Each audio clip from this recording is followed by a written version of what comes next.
तेलंगाना के deputy chief minister Mohammed Mahmood Ali ने अपने ओहदे का जायजा हासिल कर लिया और दुआ का एहतमाम भी किया गया। मीडिया से बातचीत करते हुए बताया कि तेलंगाना की तरक्की के साथ गरीबों का भी खास ख्याल रखा जाएगा।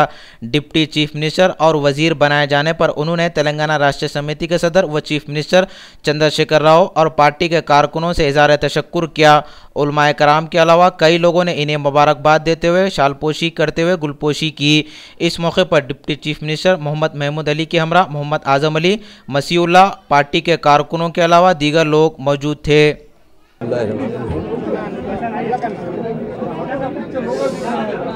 आज मैं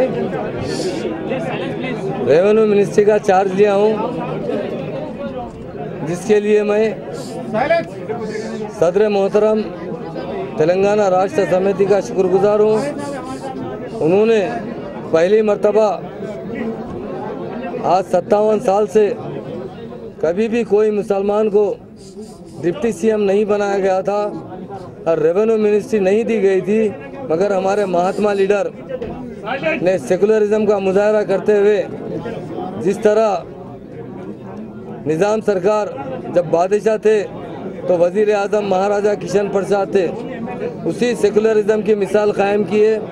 आज सारे तेलंगाना के मुसलमान और हिंदू भाई भी केसीआर साहब के शुक्रगुजार हैं और ये एक अल्लाह ताला का बहुत बड़ा फजल है कि हमारे तेलंगाना में ऐसा एक महात्मा हमें नसीब हुआ है जो तेलंगाना हासिल करने की जद्दोजहद भी पुरअमन तरीके से करते हुए तेलंगाना हासिल किए हैं और आवाम ने उन्हें भरपूर मेजॉरिटी से जिताकर हुकूमत बनाने का मौका दिया है। इसलिए मैं आवाम का भी शुक्रिया अदा करता हूँ और तमाम हमारे कायदीन का भी शुक्रिया अदा करता हूँ कि आज हमको यह मौका नसीब हुआ। यकीनन केसीआर साहब ने जो उम्मीदें वाबस्ता की हैं, हम मिलजुल कर काम करेंगे, सेकुलरिज्म से काम करेंगे। हमारा मकसद यही होगा कि गरीब अवाम किस तरह तरक्की कर सकते हैं। तेलंगाना की अवाम तेलंगाना राष्ट्र समिति से बेहद उम्मीदें रखती है, क्योंकि टीआरएस पार्टी कोई इमीडिएट पावर में नहीं आ रही है। 14 साल मुसलसल पोराटम करने के बाद आज हमें यह मौका मिला है कि तेलंगाना की आवाम की खिदमत करें। यकीनन 57 साल से काफ़ी जुल्म होता रहा तेलंगाना पर। हर सेक्टर में कोई ऐसा सेक्टर नहीं बचा हुआ है जिसके लोगों के साथ इंसाफ हुआ है। तेलंगाना राष्ट्र समिति बिला मजहब व मिल्लत तमाम भाइयों के साथ इंसाफ करेगी और सबको तरक्की करने के मौके दिए जाएंगे। और मैं आवाम से वायदा करता हूँ, जो मुझे रेवेन्यू मिनिस्ट्री दी गई है और स्टाम्प और रजिस्ट्रेशन की जो मिनिस्ट्री दी गई है, यकीनन इसके लिए मैं हत्तल इम्कान कोशिश करते हुए डिसिप्लिन में काम करूँगा। और यहाँ गरीब आवाम के जो मसाइल है, तमाम मसाइल को हल करने में फर्स्ट प्रेफरेंस दी जाएगी।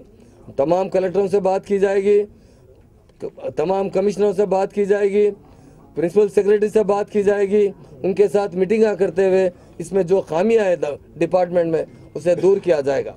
यकीनन काफ़ी ज़माने से माहौल कुछ अलग था, आज का माहौल कुछ अलग हो चुका है।